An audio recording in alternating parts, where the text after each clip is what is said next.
Okay तो चलिए अब हम आज इसका सेकंड पार्ट स्टार्ट करते हैं। हमारा चैप्टर था chemical reaction and chemical equations, okay, जिसमें मैंने फर्स्ट पार्ट आपको बिल्कुल कंप्लीट करवा दिया था। इस चैप्टर के जितने बेसिक पॉइंट्स थे वो सारे मैंने आपको बता दिए थे। अब आज हम आपको इसके सेकंड पार्ट में टाइप्स ऑफ रिएक्शन समझाने जा रहे हैं। ओके, यहां से आपका चैप्टर एक अलग लेवल पर स्टार्ट हो, क्योंकि जो बोर्ड एग्जाम्स है उसमें आपका इस चैप्टर से आई थिंक 80% पार्ट इसी से आता है। ओके, तो अगर आपने टाइप्स ऑफ रिएक्शंस, उनके एग्जांपल्स, उनकी मैकेनिज्म ठीक से समझ ली तो आपके लिए चैप्टर फिर बहुत इजी हो जाएगा और इससे आपको बोर्ड एग्जाम में काफी मार्क्स भी गेन करने की पूरी पॉसिबिलिटी। चलिए स्टार्ट करते हैं। हमारा जो फर्स्ट टॉपिक है वो है आपका कॉम्बिनेशन रिएक्शंस, करेक्ट। अब हम टाइप्स ऑफ रिएक्शन पढ़ने जा रहे हैं, करेक्ट। तो अब रिएक्शंस के भी अलग अलग टाइप्स होते हैं, जिसमें कहीं पर कुछ बॉन्ड्स ब्रेक होते हैं, कुछ बॉन्ड्स टूटते हैं, कुछ प्रोडक्ट्स नए बनते हैं, कहीं पर कोई एक कंपाउंड ब्रेक होता है। तो जो फर्स्ट टाइप है आपका वो है आपका कॉम्बिनेशन रिएक्शन। ओके, तो नेम से हमें पता चल रहा है कि यहां पर कोई चीज क्या हो रही है, कोई चीज कंबाइन हो रही है, कोई दो चीज आपस में क्या हो रही है, कंबाइन हो रही है। कॉम्बिनेशन रिएक्शन, इसको हम सिंथेसिस रिएक्शन भी कहते हैं। Synthesis means formation. जैसे आपने फोटोसिंथेसिस वर्ड पढ़ा है, तो फोटोसिंथेसिस में किस चीज का फॉर्मेशन होता है, ग्लूकोज का फॉर्मेशन होता है, करेक्ट। इसी तरह से ये आपकी जो सिंथेसिस रिएक्शन है, कॉम्बिनेशन रिएक्शन है, इसमें आपको बस इतना जानना है कि कभी भी अगर दो या दो से ज्यादा सिंपल सब्सटेंसेस या कंपाउंड्स जुड़ करके या मॉलिक्यूल्स जुड़ करके एक सिंगल कंपाउंड बनाते हैं, तो इस टाइप की रिएक्शन को हम कहते हैं सिंथेसिस या combination reaction, correct. Simple words में आपको क्या समझना है इसमें कि अगर दो या दो से ज्यादा मॉलिक्यूल्स आपस में ऐड हो करके एक सिंगल मॉलिक्यूल बना रहे हैं, ओके, तो हम इस टाइप की रिएक्शन को बोलेंगे कॉम्बिनेशन रिएक्शन। करेक्ट। एग्जांपल आपके सामने लिखा हुआ है, जैसे आपका कैल्शियम ऑक्साइड है, ये सॉलिड फॉर्म में है। जब ये वाटर के साथ रिएक्ट करेगा लिक्विड फॉर्म में, तो हमें एक सब्सटेंस मिलेगा जिसको हम कहते हैं कैल्शियम हाइड्रोक्साइड। एक्वस सॉल्यूशन है। एक्यू, एक्वस मींस होता है कि जब आप किसी भी सब्सटेंस को वाटर में डिसॉल्व करते हैं तो हमें जो सोल्यूशन मिलता है वो कहलाता है एक्वस सॉल्यूशन, करेक्ट। तो ये आपका क्विक लाइन है, वाटर से रिएक्ट करेगा तो आपको क्या मिलेगा, कैल्शियम हाइड्रोक्साइड। जब आपको पीछे इसके फर्स्ट पार्ट में एक्सप्लेनेशन कर रहे थे रिएक्शंस का, तो जहां पर आपको चेंज इन टेम्परेचर एग्जांपल मैंने बताया था, तो वो मैंने यही एग्जांपल के फॉर्म में आपको एक्सप्लेन किया था कि अगर आप एक कंटेनर में या एक छोटी सी टेस्ट ट्यूब में या किसी भी ग्लास में थोड़ा सा पाउडर फॉर्म में आप कैल्शियम ऑक्साइड लेते हैं, वाटर उसमें मिक्स करते हैं, तो थोड़ी देर के बाद वो कंटेनर हल्का सा हीट अप होने लगता है। क्यों? क्योंकि वहां पर गैस, वहां पर हीट जनरेट होती है, हीट आपकी रिलीज होती है, एक्सोथर्मिक रिएक्शन होती है। क्यों? क्योंकि फॉर्मेशन होता है कैल्शियम हाइड्रोक्साइड का, करेक्ट। तो ये आपकी कौन सी रिएक्शन है, कॉम्बिनेशन रिएक्शन। नेक्स्ट आपकी आती है, अब एक और एग्जांपल है कॉम्बिनेशन का ही, वो है आपका मैग्नीशियम जब ऑक्सीजन के साथ रिएक्ट करता है, करेक्ट। आपने पढ़ा होगा बुक में कि व्हेन मैग्नीशियम बर्न्स और magnesium ribbon Burns in oxygen what happens. तो सिंपली जब कोई भी सब्सटेंस ऑक्सीजन से रिएक्ट करता है तब हमें उसका ऑक्साइड मिलता है।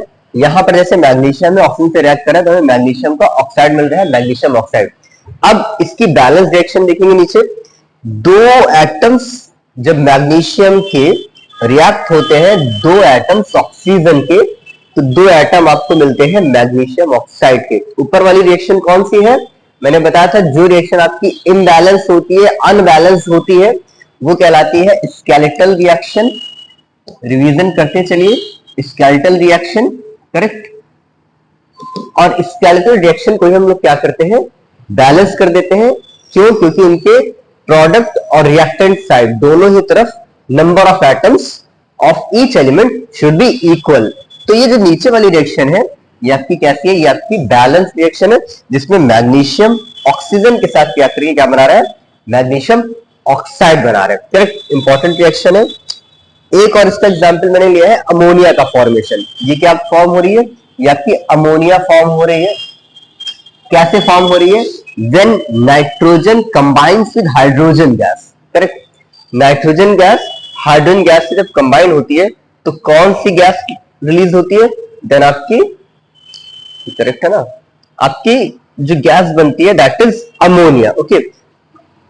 When one molecule of nitrogen gas react with 3 molecules of hydrogen, we get 2 molecules of ammonia. ये आपकी completely balanced reaction है। ये आपका एक molecule है, it is 1 molecule of nitrogen, correct। ये आपके 3 molecules of hydrogen है, 3 molecules of what, हाइड्रोजन और कौन सी गैस बन रही है, 2 molecules of ammonia, 2 molecules of ammonia, correct. तो सिंपल ये भी आपके कॉम्बिनेशन रिएक्शन के एग्जांपल है। देखिए आप बहुत ज्यादा इसको ये मत समझिए कि बहुत टिपिकल है, बहुत इजी से एग्जांपल्स लेके हम आपको समझा रहे हैं, बस आपको इसका बेसिक कॉन्सेप्ट याद रखना है कि व्हेन 2 और मोर simple elements, simple compounds react or combine together and form one single compound, it is known as combination reaction, correct। चलिए नेक्स्ट आपकी आती है डिकम्पोजिशन रिएक्शन। कॉम्बिनेशन का अपोजिट होता है। कॉम्बिनेशन में क्या होता है, फॉर्मेशन होता है किसी भी चीज का, कोई चीज बनती है, करेक्ट, कोई चीज इन दोनों की हेल्प से ये चीज फॉर्म हो रही है, जबकि डिकम्पोजिशन में इसका अपोजिट होता है। डिकम्पोजिशन का मतलब क्या होता है, आपने डिकम्पोजर्स पढ़े होंगे। Decomposers are those substances which decompose anything, जो किसी भी चीज को ब्रेक डाउन कर देते हैं। तो यहां पर भी रिएक्शन में भी कोई चीज ब्रेक डाउन होगी। अब जैसे एग्जांपल लिया है फेरस सल्फेट को जब हीट करते हैं, इसका टेंपरेचर राइज करते हैं, तो जो आपका फेरस सल्फेट है FeSO4, ये देखिए फेरिक ऑक्साइड और आपका सल्फर ट्राइऑक्साइड साथ ही साथ सल्फर डाइऑक्साइड में ब्रेक हो जाते हैं। यानी कि जब एक सब्सटेंस कई सारे पार्ट्स में ब्रेक होता है, एक मॉलिक्यूल कई छोटे छोटे मॉलिक्यूल बनाता है, तब उस रिएक्शन को हम बोलते हैं डीकंपोजिशन रिएक्शन। कंपोजिशन का मतलब होता है किसी भी चीज को ऐड कर लेना, कंपोज करना। कहते हैं कि जैसे म्यूजिक इंडस्ट्री में कहते हैं कि सॉन्ग्स को या म्यूजिक को कंपोज किया गया, तो कंपोजिशन का मतलब क्या होता है कि म्यूजिक को, लिरिक्स को, सबको कंबाइन करके एक सॉन्ग तैयार किया जाता है। लेकिन डीकंपोजिशन का मतलब होता है किसी चीज को ब्रेक कर दिया गया, यानी कि ब्रेक डाउन कर दिया गया, तोड़ दिया गया। तो जब कोई बड़ा कंपाउंड कई छोटे कंपाउंड्स में ब्रेक होता है तो उसको हम कहते हैं डीकंपोजिशन रिएक्शन। डीकंपोजिशन कई तरीके का हो सकता है, जैसे अगर हीट के फॉर्म में हो रहा है तो उसको हम बोलते हैं थर्मोलिसिस या थर्मल डीकंपोजिशन। अगर कभी भी कोई भी एलिमेंट टेम्परेचर राइज की वजह से 2 या 2 से ज्यादा मॉलिक्यूल में टूट रहा है टेम्परेचर की वजह से, तब उसको बोलते हैं थर्मोलिसिस या थर्मल डीकंपोजिशन। लिसिस वर्ड का मतलब याद रखिएगा ब्रेकिंग। लिसिस वर्ड का मतलब क्या याद रखना है आपको, ब्रेकिंग। कहीं पर भी लिसिस वर्ड आपको दिख जाए, थर्मोलिसिस, इलेक्ट्रोलिसिस, ठीक है, तो वहां पर उसका मीनिंग होता है फोटोलिसिस, तो उसका मीनिंग होता है आपका ब्रेकिंग। थर्मोलिसिस का मतलब breaking due to temperature, rise in temperature, correct. तो थर्मल का मतलब हो गया टेम्परेचर और थर्मल डिकम्पोजिशन का मतलब हो गया कि जब टेम्परेचर राइज करने की वजह से, हीट करने की वजह से एक बड़ा कंपाउंड 2 या 2 से ज्यादा छोटे कंपाउंड में ब्रेक होता है, तो वो रिएक्शन कहलाती है थर्मल डिकम्पोजिशन। एग्जाम्पल आपका क्या है, अगर आपने कैल्शियम कार्बोनेट, लाइमस्टोन उसको हीट कर दिया तो कैल्शियम कार्बोनेट क्विकलाइन और CO2 गैस में कन्वर्ट हो जाता है, करेक्ट, CaCO3। ओके, तो ये आपके डिकम्पोजिशन रिएक्शन के एग्जांपल है जिसमें हीट देने की वजह से या हीट करने की वजह से कोई सब्सटेंस 2 या 2 से ज्यादा छोटे मॉलिक्यूल्स में ब्रेक हो रहा है, इसको हम कहते हैं थर्मल डिकम्पोजिशन रिएक्शन। इसमें कोई भी बड़ा कंपाउंड हीटिंग की वजह से 2 छोटे कंपाउंड्स में ब्रेक हो जाता है। और एक चीज वही याद रखनी है कि रिएक्शंस पढ़ते जा रहे हैं तो रिवीजन करते जाएंगे, देखते जाएंगे क्या ये बैलेंस है, कंप्लीटली बैलेंस रिएक्शन है, बिल्कुल है।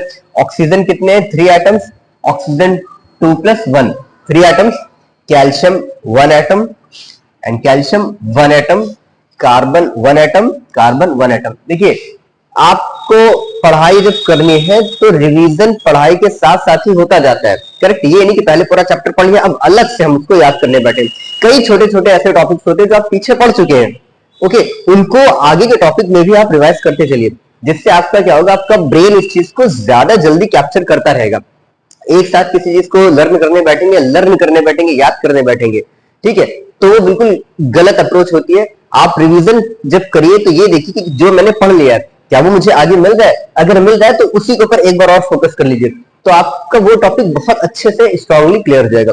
ओके, तो बैलेंसिंग आप साथ साथ देखते रहिए और प्लस जो आपका टॉपिक चल रहा है उसको भी समझते जाइए। ओके, तो अब नेक्स्ट इसके एग्जांपल देखते हैं लेड नाइट्रेट का डिकम्पोजिशन।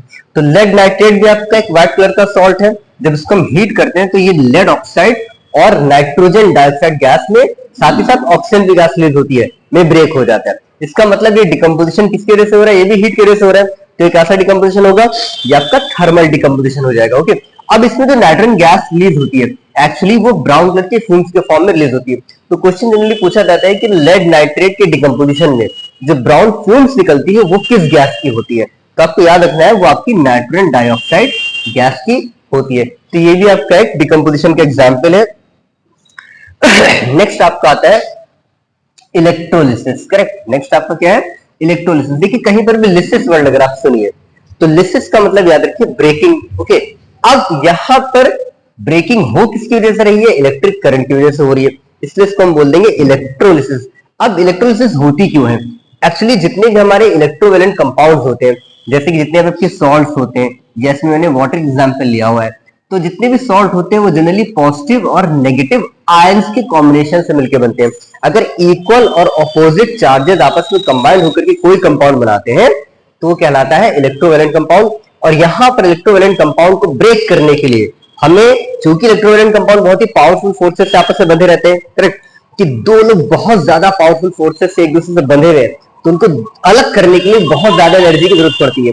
तो उस एक्स्ट्रा एनर्जी के फॉर्म में हम लोग इलेक्ट्रिक करंट यूज करते हैं, करेक्ट। अब जैसे वाटर मॉलिक्यूल है, इस वाटर मॉलिक्यूल को हम लोग किसी भी नॉर्मल फिजिकल प्रोसेस से अलग नहीं कर सकते हैं। मतलब वाटर मॉलिक्यूल के अंदर जैसे कंपोनेंट है हाइड्रोजन और ऑक्सीजन को हम किसी भी फिजिकल मेथड से रिमूव नहीं कर सकते हैं, अलग नहीं कर सकते हैं। क्यों? क्योंकि इनके बीच में भी वही पॉजिटिव और नेगेटिव आयंस की वजह से स्ट्रॉन्ग बॉन्ड होता है। तो स्ट्रॉन्ग बॉन्ड को हमें अलग करने के लिए किसकी जरूरत पड़ती है? इलेक्ट्रिक करंट की जरूरत पड़ती है। तो जो आपका कंटेनर है, जिस कंटेनर में हम लोग इलेक्ट्रोलिसिस प्रोसेस कराते हैं, अब वाटर मॉलिक्यूल को ब्रेक करने के लिए हम लोग इलेक्ट्रोलिसिस प्रोसेस यूज कर सकते हैं। और वो इलेक्ट्रोलिसिस प्रोसेस जिस कंटेनर में होती है उसको हम लोग कहते हैं वोल्टा मीटर। क्या कहते हैं? वोल्टा मीटर। अब इस वोल्टा मीटर में हम लोग क्या यूज करते हैं? दो इलेक्ट्रोड यूज करते हैं। इलेक्ट्रोड क्यों? क्योंकि हम लोग बैटरी के थ्रू इसको एनर्जी सप्लाई देते हैं, इलेक्ट्रिक करंट देते हैं। और जो इलेक्ट्रोड आपके पॉजिटिव टर्मिनल से कनेक्टेड होता है वो कहलाता है एनोड। इसी तरह से जो इलेक्ट्रोड आपके नेगेटिव टर्मिनल से कनेक्टेड होता है उसको कहते हैं कैथोड। जब ये दोनों इलेक्ट्रोड वाटर में डिप किए जाते हैं तो water being a good conductor of electricity conduct electric current. अब ये वाटर क्या है? एक अच्छा आपका कंडक्टर है इलेक्ट्रिसिटी का। तो जैसे वाटर में दोनों इलेक्ट्रोड्स डिप होते हैं ये सर्किट कंप्लीट हो जाता है, और जैसे स्विच ऑन करते हैं इलेक्ट्रिक करंट का फ्लो शुरू हो जाता है। जैसे इलेक्ट्रिक करंट का फ्लो शुरू होता है वैसे ही आपके धीरे धीरे जो वाटर मॉलिक्यूल है वो आपके हाइड्रोजन और ऑक्सीजन में ब्रेक होने लगते हैं। ये आपका कौन सा टर्मिनल है? ये पॉजिटिव टर्मिनल है। तो पॉजिटिव की तरफ कौन आने लगती है? ऑक्सीजन आने लगती है। देख रहे हैं ऑक्सीजन लिखा है, ऑक्सीजन आने लगती है। क्यों? क्योंकि ऑक्सीजन के जो आयंस बनेंगे उस पर कैसा चार्ज होगा? नेगेटिव चार्ज होगा। तो जो नेगेटिव चार्ज वाले इसमें आयंस होंगे वो पॉजिटिव की तरफ अट्रैक्ट हो जाएंगे, क्योंकि नेगेटिव पॉजिटिव में अट्रैक्शन होगा। इसी का अपोजिट जो आपके पॉजिटिव चार्ज वाले आयन होंगे, मतलब हाइड्रोजन आयन होंगे, वो आपके कैथोड की तरफ अट्रैक्ट हो जाएंगे। अब कैथोड की तरफ अट्रैक्ट हो जाएंगे तो ये पॉजिटिव जो नेगेटिव है इसमें अट्रैक्शन होगा। इसका मतलब जो आपके नेगेटिव कैथोड है वहां पर हाइड्रोजन गैस आपको रिलीज होती हुई दिखाई देगी, और जो आपका पॉजिटिव एनोड है वहां पर आपको ऑक्सीजन गैस रिलीज होती हुई दिखाई देगी, करेक्ट। तो जो एनोड है वहां पर ऑक्सीजन गैस रिलीज होगी, और जो आपका कैथोड है वहां पर हाइड्रोजन गैस रिलीज होती हुई दिखाई देगी। इस तरह से वाटर मॉलिक्यूल हाइड्रोजन और ऑक्सीजन में ब्रेक हो जाएगा और वाटर का हो जाएगा इलेक्ट्रोलिसिस, करेक्ट। ये प्रोसेस आपकी कहलाती है इलेक्ट्रोलिसिस, जिसमें इलेक्ट्रिक करंट के थ्रू हम किसी भी सब्सटेंस को डिकम्पोज कर देते हैं। नेक्स्ट आता है आपका फोटोलिसिस। तो फोटोलिसिस में एक्चुअली क्या होता है? फोटोलिसिस में कोई भी सब्सटेंस, देखिए फोटो वर्ड का मतलब याद रखिएगा, फोटो का मतलब होता है सनलाइट। जब आप केमिस्ट्री, फिजिक्स में, बायो में फोटो वर्ड सुनिए तो वहां पर क्या होता है? Meaning sunlight. जैसे फोटोसिंथेसिस आप जब पढ़ते हैं तो आप क्या पढ़ते हैं? फोटोसिंथेसिस। सिंथेसिस का मतलब फॉर्मेशन, किसकी हेल्प से? सनलाइट की हेल्प से। इसी तरह से लिसिस वर्ड का मतलब है ब्रेकिंग। फोटोलिसिस का मतलब किसकी हेल्प से? फोटो यानी सनलाइट की हेल्प से जब कोई सब्सटेंस ब्रेक होता है तो उसको हम कहते हैं फोटोलिसिस रिएक्शन। जैसे कि यहां पर आप देख पा रहे हैं कि सिल्वर क्लोराइड है। सिल्वर क्लोराइड आपका एक व्हाइट पाउडर के फॉर्म में सब्सटेंस होता है। जब इसके ऊपर सनलाइट फॉल होती है तो ये जो आपका सिल्वर क्लोराइड है ये सिल्वर सब्सटेंस यानी कि सिल्वर, सॉलिड सिल्वर में और क्लोरीन गैस फॉर्म में रिलीज हो जाती है। इस तरह से आपका जो सिल्वर क्लोराइड है वो सिल्वर मेटल और क्लोरीन गैस में डिकम्पोज हो जाता है due to sunlight. So this reaction is known as photolysis, correct. Next देखिए, डिस्प्लेसमेंट। ये बहुत एक इंपॉर्टेंट रिएक्शन है, एक बहुत इंपॉर्टेंट आपका एग्जाम्पल है, क्योंकि ये बोर्ड के लिए बहुत ज्यादा हेल्पफुल रहेगा आपके लिए। ठीक है,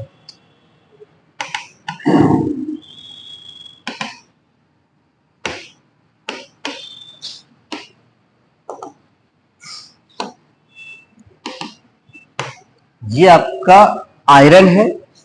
अच्छा, डिस्प्लेसमेंट रिएक्शन को मैंने एक कार्टून के फॉर्म में एक्सप्लेन करने की कोशिश की है। देखिए इस कार्टून में ये एक बॉय है, इसको इमेजिन करिए एक पावरफुल बॉय है जो है आयरन, और यहां पर ये आपका है कपल जो है कॉपर और सल्फेट। अब ये कॉपर सल्फेट का सोल्यूशन बना रहे हैं, ये कॉपर सल्फेट का क्या बना रहे हैं, सोल्यूशन बना रहे हैं, जिसमें जो कॉपर है आपका वो आयरन से थोड़ा सा कम पावरफुल है। ठीक, आयरन से कम पावरफुल है, आयरन ज्यादा पावरफुल है। जब आप रिएक्टिविटी सीरीज पढ़ेंगे मेटल एंड नॉन मेटल में, तो आपको बताया जाएगा कि जितने भी एलिमेंट है उनको उनकी रिएक्टिविटी के डिसेंडिंग ऑर्डर में रखा गया है। यानी कि जो टॉप पर मेटल है वो सबसे ज्यादा रिएक्टिव है, उसके नीचे जो मेटल्स है वो उनसे कम रिएक्टिव है। इसका मतलब जो मेटल्स होते हैं उनको हम उनकी स्ट्रेंथ के अकॉर्डिंग, उनकी रिएक्टिविटी के अकॉर्डिंग डिसेंडिंग ऑर्डर में अरेंज करते हैं, जिसको हम कहते हैं रिएक्टिविटी सीरीज। अब आयरन और कॉपर के कंपैरिजन में अगर आप दोनों को देखेंगे तो आयरन ज्यादा रिएक्टिव है, iron is more reactive, and copper is less reactive. Copper क्या है, copper is less reactive, correct. अब डिस्प्लेसमेंट रिएक्शन का मतलब ये होता है कि कभी भी कोई भी मोर रिएक्टिव सब्सटेंस जब किसी भी सॉल्ट सॉल्यूशन में अपने किसी कम रिएक्टिव सब्सटेंस के साथ रिएक्ट करता है तो वो उस लेस रिएक्टिव सब्सटेंस को हटा देता है और खुद उसकी प्लेस पर आ जाता है, करेक्ट। तो जो आपका आयरन था इसने क्या किया, कॉपर सल्फेट के सोल्यूशन में से कॉपर को रिमूव करा दिया और खुद आ करके क्या बना लिया, नया सब्सटेंस आयरन सल्फेट बना लिया, करेक्ट। ये रिएक्शन मैंने आपको बेसिक जो इसका फर्स्ट पार्ट था उसमें भी समझाई थी। ठीक है, कि removal of less reactive metal by a more reactive metal is known as displacement reaction. ये आपकी एक इंपॉर्टेंट रिएक्शन है जिसमें जो आपका ब्लू कलर का जो आपकी पूरी रिएक्शन हुई है Fe plus CuSO4 gives FeSO4 plus C, correct. तो जहां पर मैंने आपको चेंज ऑफ कलर का एग्जांपल बताया था वहीं पर ये रिएक्शन मैंने आपको एक्सप्लेन की थी कि जब आपका ब्लू कलर का कॉपर सल्फेट सोल्यूशन होता है, जब रिएक्शन हो जाती है तो ये ग्रीन कलर के आयरन सल्फेट सोल्यूशन में कन्वर्ट हो जाता है और ये जो कॉपर होता है ये आयरन के ऊपर डिपॉजिट हो जाता है, करेक्ट। जब आप इसकी रिएक्शन देख रहे थे तो आपको ये बताया गया था कि किसी भी आप कंटेनर में क्या ले लीजिए, कॉपर सल्फेट ले लीजिए, कॉपर सल्फेट सोल्यूशन ले लीजिए और उस कॉपर सल्फेट सोल्यूशन में आप एक आयरन की कील डाल दीजिए, आयरन की नेल डाल दीजिए। थोड़ी देर के बाद आप क्या देखेंगे कि जो आपका आयरन है वो किस कलर में कन्वर्ट हो चुका होगा, वो ब्राउन कलर में कन्वर्ट हो चुका होगा। क्यों, क्योंकि उसके ऊपर कॉपर डिपॉजिट हो जाता है आकर के। क्यों, क्योंकि उसने सॉल्ट सोल्यूशन में से कॉपर को रिमूव करवा दिया है और खुद सॉल्ट सोल्यूशन में आ चुका है। इसका मतलब वो रिएक्शन जिसमें एक मोर रिएक्टिव मेटल अब किसी भी सॉल्ट सोल्यूशन में से एक लेस रिएक्टिव मेटल को रिमूव करता है, वो रिएक्शन कहलाती है डिस्प्लेसमेंट। नेक्स्ट आपकी आती है डबल डिस्प्लेसमेंट। एक और एग्जांपल इसमें जिंक सल्फेट का भी एग्जांपल आपको दिया गया है। तो जब का जिंक है जब वो कॉपर सल्फेट से रिएक्शन करेगा तो सेम उसी तरह से वो कॉपर को रिमूव कराएगा और खुद उसकी जगह आकर के क्या बनाएगा, जिंक सल्फेट बनाएगा। ये भी आपका डिस्प्लेसमेंट रिएक्शन का एग्जांपल है। इसी तरह से आपका देखिए लेड नाइट्रेट जब कॉपर क्लोराइड से रिएक्शन करेगा तो वो लेड क्लोराइड बनाएगा और कॉपर नाइट्रेट में कन्वर्ट हो जाएगा। अब यहाँ पर लेड जो है वो कॉपर से ज्यादा रिएक्टिव है, इसलिए कॉपर को वो रिमूव करा कर खुद उसकी प्लेस पर आकर के PbCl2 बना रहा है, करेक्ट। और कॉपर किसके साथ रिएक्ट कर रहा है, नाइट्रेट के साथ रिएक्शन करके आपका कॉपर नाइट्रेट बना रहा है।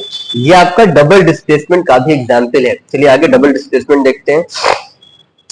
अब डबल डिस्प्लेसमेंट में आप ये देखेंगे कि डिस्प्लेसमेंट 2 बार होगा, ठीक। डबल डिस्प्लेसमेंट में आप ये देखेंगे कि जो आपका कोई भी एक सब्सटेंस है उसमें मेटल का डिस्प्लेसमेंट 2 बार हो रहा है। कैसे, इसमें जनरली क्या होता है, चार्जेस डिस्प्लेस हो जाते हैं या चार्जेस एक्सचेंज हो जाते हैं। इस टर्म को इस रिएक्शन के लिए याद रखिएगा। एक्सचेंज ऑफ चार्जेस कैसे, देखिए एक एग्जांपल है जिसमें आपका एक सोडियम सल्फेट है। ये जो सोडियम सल्फेट सोल्यूशन है, इसके अगर आप कंपोनेंट्स को देखेंगे तो इसमें आपका 2Na plus and SO4 minus, correct. और इसका जो दूसरा रिएक्टेंट है वह है BaCl2, यानी कि Ba प्लस और Cl2 2Cl माइनस। अब ये आपके एक्वा सोल्यूशन में है और ब्रेक हो चुके हैं, अपने अपने आयन से ब्रेक हो चुके हैं। होगा क्या, इसमें जो आयन्स है उनका इंटरचेंज हो जाएगा। जो आपका सोडियम है उसका पॉजिटिव क्लोरीन के नेगेटिव के साथ अटैच हो जाएगा और बनाएगा सोडियम क्लोराइड। इसी तरह से जो Ba है, बेरियम का पॉजिटिव आयन या बेरियम आयन सल्फेट के साथ रिएक्शन करके क्या बना लेगा, बेरियम सल्फेट बना लेगा। इस तरह से हम देख पा रहे हैं कि जो ब्रेकडाउन है या डिस्प्लेसमेंट है वो दो बार हो रहा है, दो मेटल आयंस के बीच में हो रहा है, इसलिए इसको बोलते हैं हम डबल डिस्प्लेसमेंट। इसको आप डबल डिकम्पोजिशन भी कह सकते हैं, लेकिन चूंकि यहां पर आयंस का डिस्प्लेसमेंट हो रहा है इसलिए आप इसको डबल डिस्प्लेसमेंट ही कहेंगे।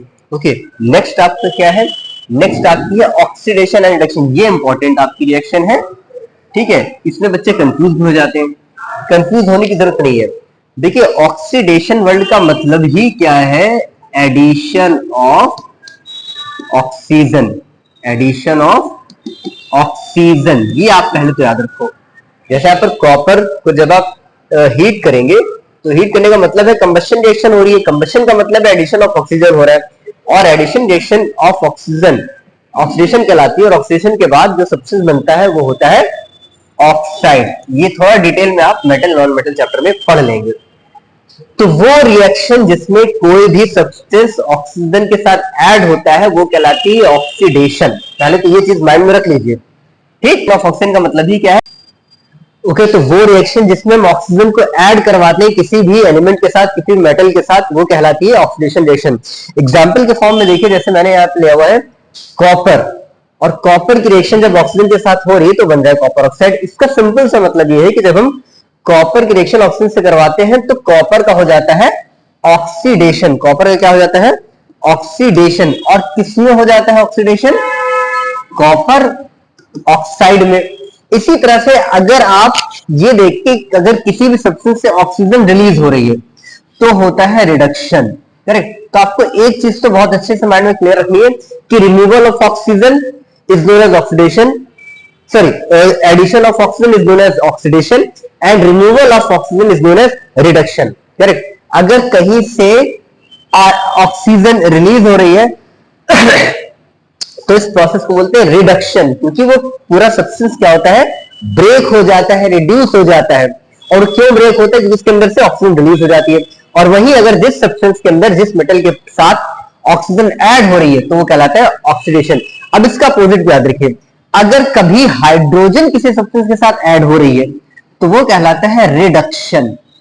क्या कहलाता है, रिडक्शन। तो देखो रिडक्शन यहां पर हो रहा है, तो रिडक्शन को आप दो तरह से समझ पा रहे हो, रिमूवल ऑफ ऑक्सीजन या एडिशन ऑफ हाइड्रोजन, यानी कि हाइड्रोजन का ऐड होना भी रिडक्शन कहलाता है, ठीक। तो ये आप अच्छे समझ जाइए कि addition of oxygen oxidation, removal of oxygen reduction, addition of hydrogen reduction.